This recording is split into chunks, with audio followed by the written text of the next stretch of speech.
Kimdin urpağısın? Адам атамын. Kimdin ümmötüsün? Muhammed пайғамбарым. Пайғамбарыбыз саллаллаху алейхи ва саллям қай жерде туылған? Мекке шайында. Пайғамбарыбыз саллаллаху алейхи ва саллям қайсы жылы туылған? 571. Пайғамбарыбыз саллаллаху алейхи ва саллямдың атасының аты ким? Абдулла. Пайғамбарыбыз саллаллаху алейхи ва саллямдың енесінің аты ким? Амина.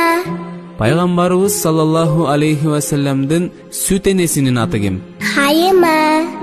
Пайғамбарыбыз саллаллаху алейхи ва саллямдың чоң атасының аты ким? Абдумуталип. Хадича.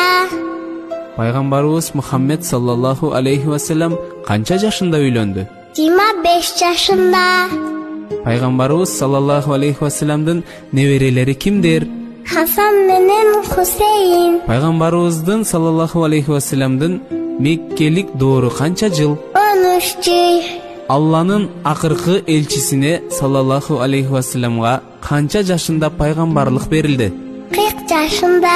Пайғамбарыбыз саллаллаху алейхи ва саллямға алғашқы вахи қайсы жерде келді? Хейран күнінде. Пайғамбарыбыз саллаллаху алейхи ва саллям пайғамбарлық милдетін қанша жыл атқарды?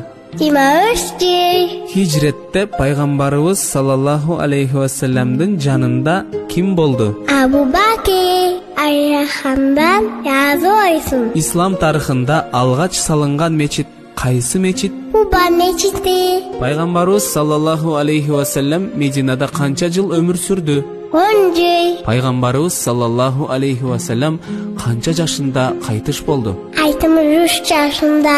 Пайғамбарыбыз саллаллаху алейхи ва саллям қайсы шаарда қайтыш болды? Мадина шаарында. Құранда қанша пара бар? 30 пая. Ең алғач түшкөн сүрө қайсы? Аяқ сүрөсү. Құран қайсы сүрө менен башталат? Фатиха.